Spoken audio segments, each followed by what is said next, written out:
అదే కాదు మిత్రులారా, ముదిరాజులను ఆనాడు బీసీ ఏ గ్రూప్లో ఉంటే కొన్ని ప్రత్యేకమైన పరిస్థితుల్లో ఏ గ్రూప్ నుంచి డి గ్రూప్కు మారవడం జరిగింది. ఇవాళ కేసు సుప్రీంకోర్టులో ఉంది.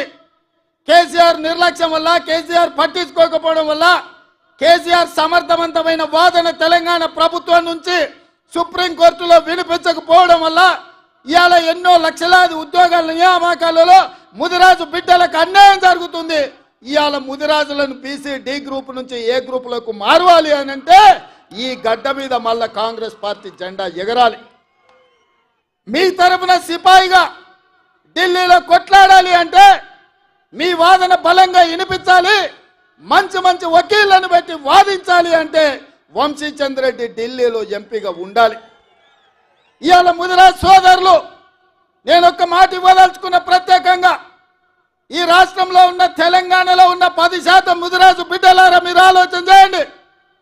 మీ బిడ్డకు కేసీఆర్ ప్రాతినిధ్యం వహించే గజ్వేల్ సిద్దిపేట ఉన్న పార్లమెంటు మెదక్కు నీలం మధు ముదిరాజును కాంగ్రెస్ పార్టీ టికెట్ ఇచ్చింది. కానీ అదే కేసీఆర్ నాయకత్వం వహిస్తున్న మెదక్కు కేసీఆర్ వెంకట్రామరెడ్డికి టికెట్ ఇచ్చాడు. మేమేం ఆలోచన చేస్తామో, కేసీఆర్ ఏం ఆలోచన చేస్తాడో మీరు ఒక్కసారి ఆలోచన చేయండి. అందుకే ఇవాళ ఈ వేదిక మీద నుంచి మీకు ఒక మాట ఇవ్వదలుచుకున్నా.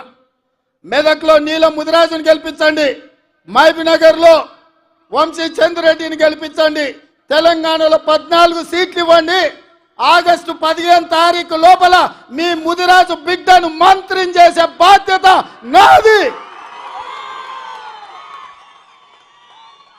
మీకు శక్తి ఉంది, మీకు యుక్తి ఉంది, మీకు పట్టుదల ఉంది, మీకు పౌరుషం ఉంది, పోరాడే శక్తి మీకుంది. ఇదంతా సంఘటితమై మీరందరూ ఏకమై తెలంగాణ గడ్డ మీద కాంగ్రెస్ కు 14 సీట్లు ఇవ్వండి.